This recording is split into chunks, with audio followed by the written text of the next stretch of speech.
कहती हैं क्या मेरे बाप के पास में रोटी नहीं है, अब 1 मिनट में मैं चली जाऊंगी। बाप के पास रोटी होती तो वो हाथ पीले करते ही क्यों। मैंने बहुत बार बोला है, एक पिता 10 हाथी रख सकता है, लेकिन एक पिता घर में बेटी को नहीं रख सकता। उसके बहुत कारण हैं, उन कारणों तक मैं नहीं जा पाऊंगा अभी।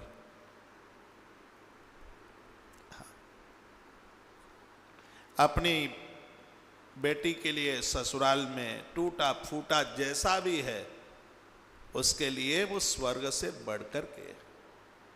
क्या कहा है माँ जानकी ने, देखो नीचे की चौपाइयां, दोहा 64 के नीचे। माँ तो पिता भगिनी प्रिय भाई, माँ तो पिता भगिनी प्रिय भाई, प्रिय परिवारो सुहृदय समुदाय, सासु ससुर गुरु सजन सहाई, सुत सुंदर सो शील सुखदाई।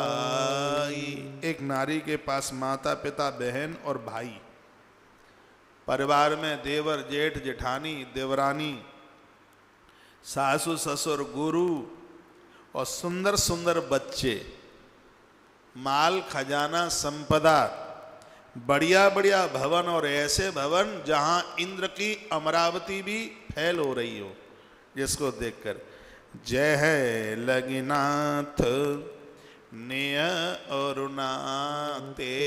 धरती के जितने भी रिश्तेदार हैं, जितने भी नाते हैं, जितने भी रिश्तेदार हैं, लेकिन पिय बिनु तिय तरे उनते ताते। लेकिन पति के बिना ये जितने भी, माता जानकी कहती है, ये जितने भी मैंने बोले हैं वो सब बेकार है। पति के बिना क्या कहा, पति के बिना माता पिता बहन भाई सासु ससुर गुरुजन सुंदर सुंदर बच्चे बड़े बड़े भवन और धरती पर जितने रिश्तेदार हैं, जितने भी और नाते हैं, पिय बिनु तिय तरे ही ताते। ये पति के बिना सब बेकार है, कुछ भी नहीं। मां जानकी बोली, तनु धनु धाम धरनी पुर राजू, पति विहीन सब शोक समाजो। कुबेर का भंडार भरा हुआ हो, कितना भी धन हो, अलंकार आभूषण हो, पति के बिना वो सब बेकार हैं। भोग रोग शम भूषण भारो, पति के बिना भोग तो रोग की तरह लगते हैं और भूषण भार लगते हैं, बजनीक लगते हैं। जम जातना सरस संसारो, संसार यमराज की यातना की तरह लगता है पति के बिना। ये माता जानकी बोल रही है, माता सीता बोलती है। प्राणनाथ तुम बिन जग माही, प्राणनाथ तुम बिन जग माही, मोह कहूँ सुखद कतौ कछु नाही, मोह कहूँ सुखद कतौ कछु नाही। माँ जानकी कहती है, प्रभु आपके बिना मुझे संसार में कहीं भी सुख नहीं मिल सकता। पति के बिना नारी के पास कोई सुख हो ही नहीं सकता। और इस संदर्भ में मैंने कथाओं में बहुत बार निवेदन किया है, जिस नारी को पति नहीं है उस नारी का अति आदर कीजिए, मान कीजिए, उसका अपमान मत कीजिए। जिन घरों में बहुएं घर पर हैं, उनके बच्चे मिलिट्री में, फौज में, घर से दूर हैं, घर में ऐसे पुत्र वधुओं का अति ध्यान रखिए, उनको लाड़ दुलार कीजिए, अति स्नेह कीजिए। घर में ऐसी माँ, पिता नहीं है, दुनिया छोड़ करके चले गए हैं, उस माँ का इतना आदर कीजिए, माँ का इतना सम्मान कीजिए कि उसको ये ना लगे कि यदि बच्चों के पापा होते तो मेरी यह स्थिति ना होती।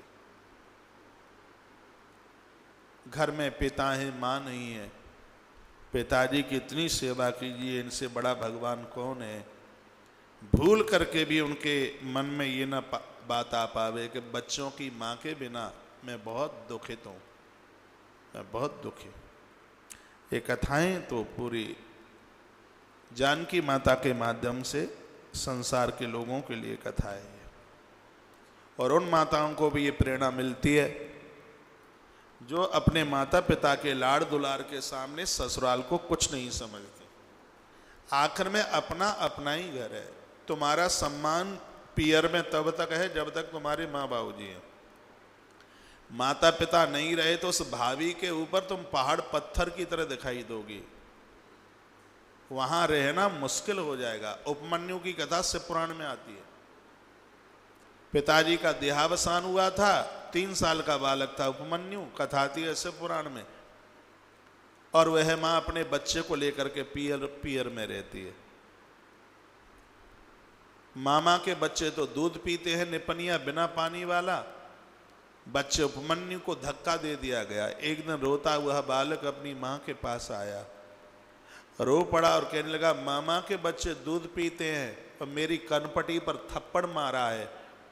वह मां रो पड़ी और कहने लगी, बेटा मैं तुझे कैसे दूध पिलाऊं, बच्चा मचल गया। मैया ने कटोरे में पानी भरा और उसमें आटा घोल करके बालक उपमन्यु के सामने रख दिया, कहा बेटा दूध है पी ले। बच्चे बहुत होशियार होते हैं, एक झटका मारा और कटोरा नीचे गिर गया।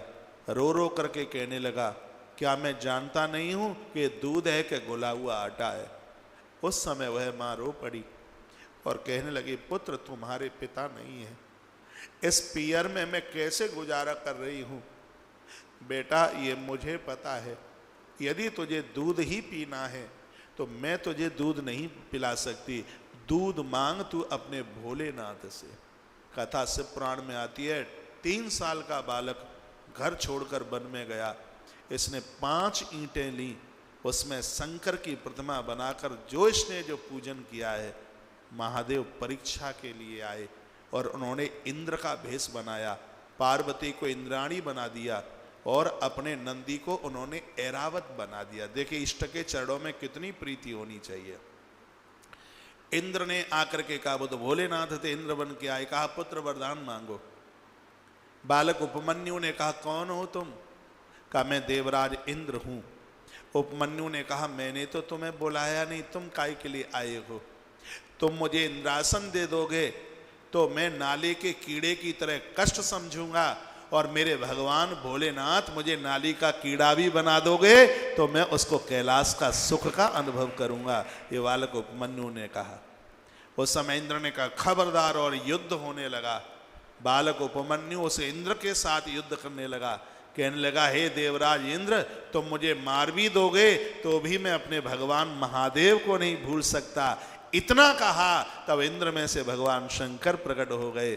कहा, पुत्र तेरी भक्ति पर मैं प्रसन्न हूं, पीछे देख तुझे दूध पीना है। 7 सरोवर दूध से भरे हुए थे। और भगवान शंकर ने कहा, उपमन्यु भगवान श्री कृष्ण धरती पर द्वापर में प्रकट होंगे और उनको तुम योग सिखाओगे, और तुम्हारे योग सिखाने से कृष्ण का नाम योगी राज होगा।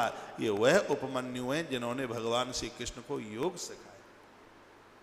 तो उस पूरे संदर्भ में कथा का वर्णन किया है कि नारी पति के बिना लड़कर झगड़कर या पति दुनिया में ना रहे, फिर वो पियर में रहे, उसको बहुत कष्ट है, उसको बहुत दिक्कत है, उसको बहुत परेशानी है, बहुत परेशान। इसलिए कभी मन में ये बात ना आवे कि मेरे बाप के पास में क्या कोई कमी है। टूटा फूटा जैसा भी है, अपनी ससुराल स्वर्ग से भी बढ़कर के।